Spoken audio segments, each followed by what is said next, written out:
Tem uma coisa que me chama a atenção, que assim, nós somos médicos, você tem 1 milhão de profissões aí, e é difícil encontrar as pessoas que querem ir atrás da história, especificamente a história do Brasil.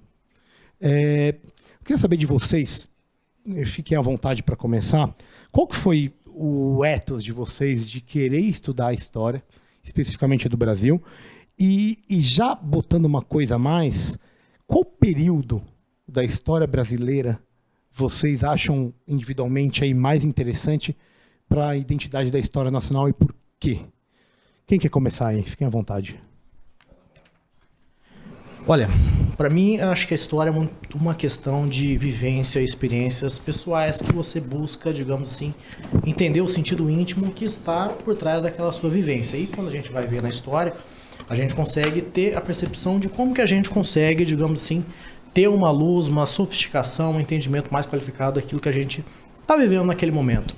E a história tem muito disso, né? A gente consegue perceber pelas experiências dos nossos antepassados, por parte daqueles que nos antecederam, que escreveram, e a gente começa a entender, pô, nós somos pessoas, nós temos a mesma possibilidade de compreender a nossa realidade, e assim como eles, eu também busquei entender a minha.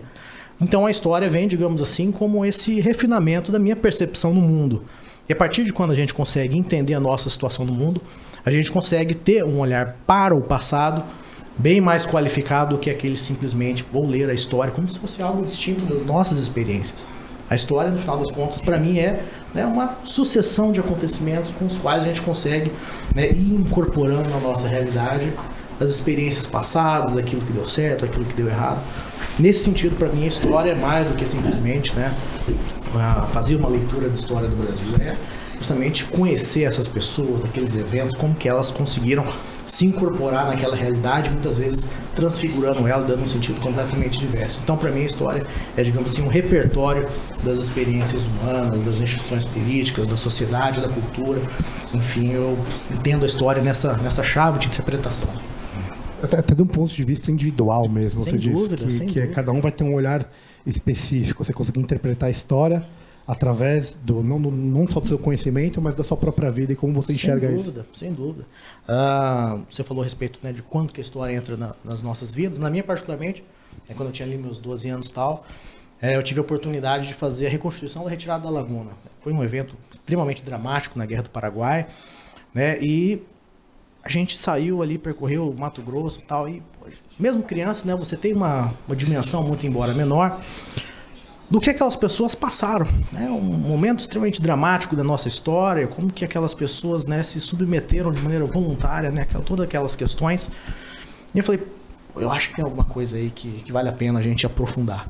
Então eu comecei justamente a história não no sentido mais estético, né, cultural, erudito, não, mas a partir da experiência daquelas pessoas ali que tombaram de maneira dramática e heróica naquele evento. Então, para mim, a história surgiu aí. Sem querer entrar no meio, mas eu acho engraçado, porque, voltando para os gregos, que a gente não consegue fugir deles, historia, a palavra é inquérito, é indagação, esse a raiz grega da palavra. Justamente. Então você vai indagando coisas. E hoje tem história, a história enquanto a história da economia, a história da guerra, então de história de nicho, tem a história moral, a gente está falando agora a história enquanto moral. Sem dúvida. E tem a história enquanto historiografia do que aquelas pessoas viviam. E isso está muito em voga hoje em dia de reconstruir, né? Bottom up, não top down. As coisas meio. O Jacob Burckhardt, que é um cara que fala muito disso, de que você, para falar dos gregos, você tem que ver como é que eram os festivais, quais que eram as roupas, as triremes, quanto tempo demorava, como é que custava a guerra. Perfeito. Você tem que entrar na história da guerra para poder contar uma história. Os romances que a gente vê hoje em Hollywood e tudo mais pegam tudo isso, essa história, e transformam num filme, né? E é belíssimo isso, eu acho muito bonito isso. E o outro ponto daí, acho que talvez do Burckhardt, que ele fala, pelo menos eu vejo nele isso, né? É do papel do historiador. Né? Então, assim, se o Guilherme falou de você usar a história como um critério de distinção da realidade, né? E da construção de uma narrativa, e nessa baila aqui do que a gente está, né, conversando, talvez, né, existe uma história sem as características próprias do historiador, né, sem a sua visão de mundo, sem a sua, né? Então, é possível chegar, né, numa história, entre aspas, pura, científica nesse sentido, ou não. De qualquer maneira, a gente vai olhar a realidade e encaixar o mundo sempre do ponto de vista individual e assim nos ligarmos ao que se tem de tradição, né, de fatos e tudo que envolve o estudo da história, né?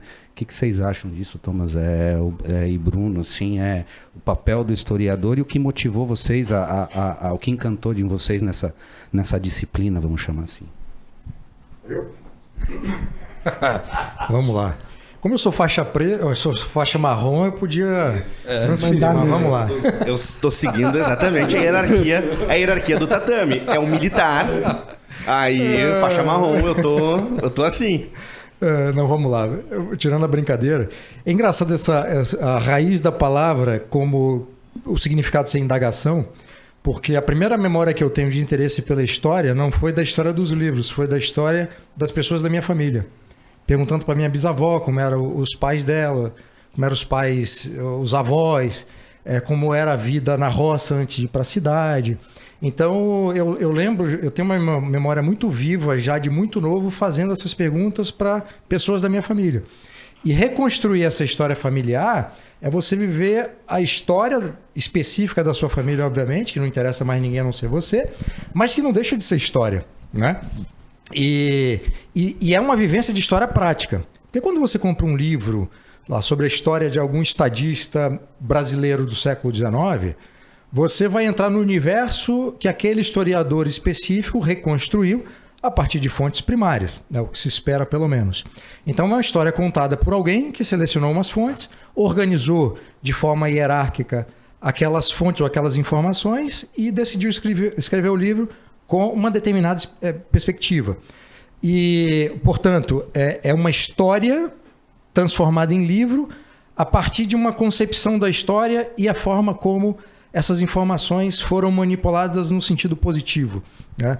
Mas, portanto, assim, o meu ingresso, o meu interesse inicial pela história foi perguntando para pessoas da minha família qual era a história de cada um a partir dos familiares. Teve uma outra coisa que ajudou também. Quando você tem um sobrenome esquisito, você, desde muito novo, você é tratado de uma forma peculiar, né? Porque o sobrenome chama atenção. Ainda mais o meu sobrenome, Garchagen, né? Que nenhum professor, obviamente, acertava de primeira. E aí começa a coisa toda, né? Obviamente que aqui a gente tem uma coisa meio besta e que a gente descobre logo, que o sobrenome, se é um sobrenome diferente e um sobrenome europeu, você é tratado de uma forma diferente. Quer dizer, há uma certa distinção. É Visconde de Garchagen, no caso. Rapaz, o ramo da família não teve Visconde, não. Ramo brasileiro da família.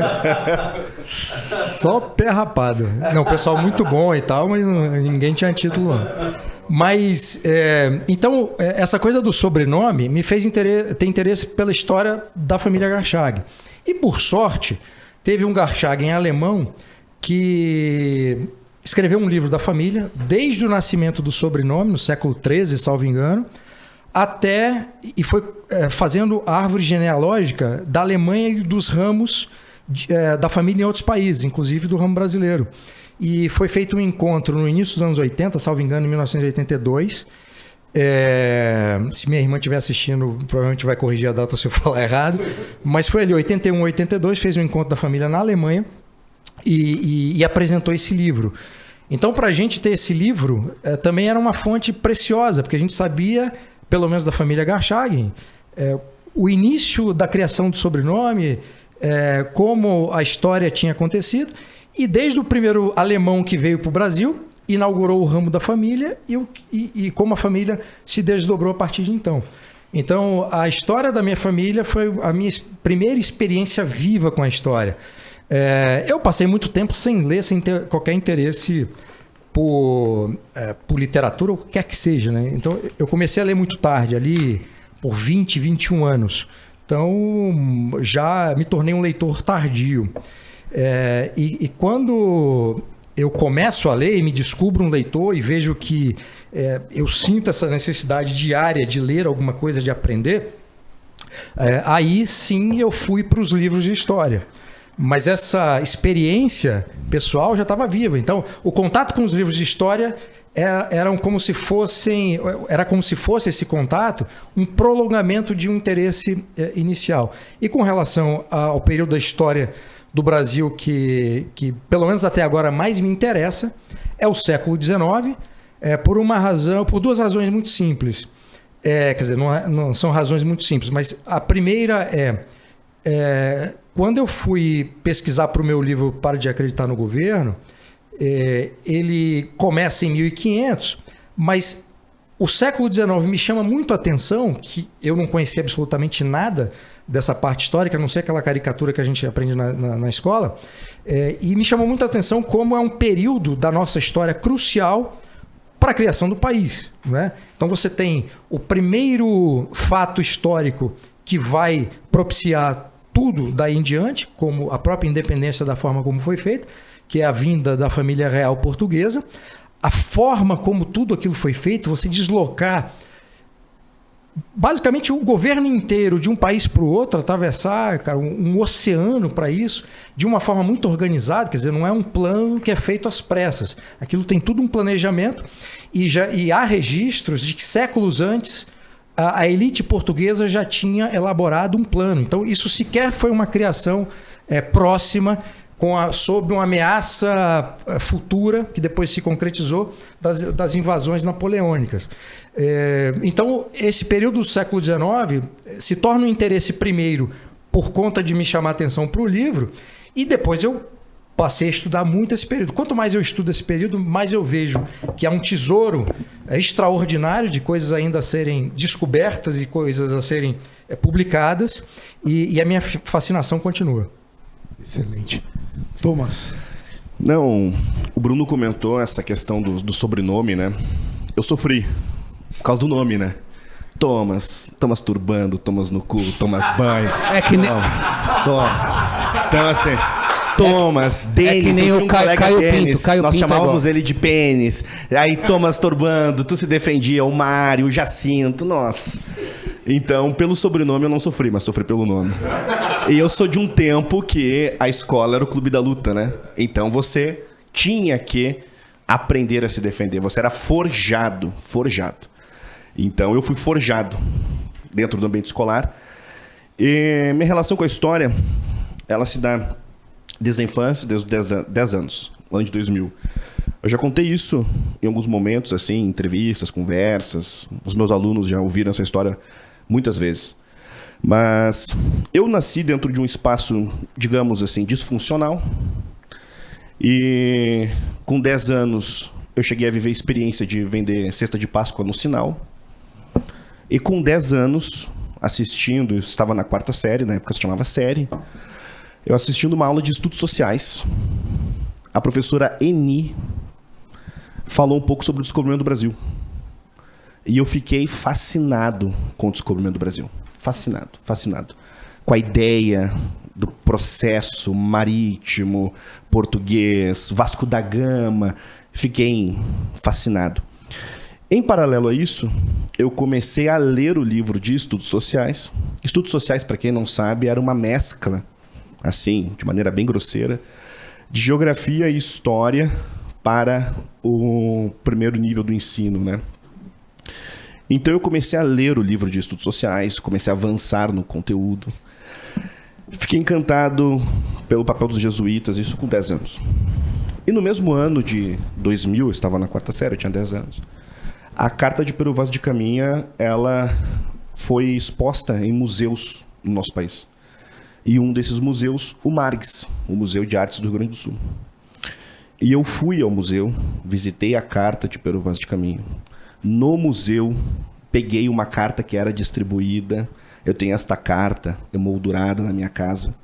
Então eu guardo, assim, a minha fonte material deste meu insight. Eu ali, apesar de, claro, né, com aquela mescla da infância, né, eu imaginava que ser historiador era uma coisa um pouco Indiana Jones. Então eu tinha aquela confusão de que o historiador, no fundo, era um arqueólogo, algo nesse sentido, assim.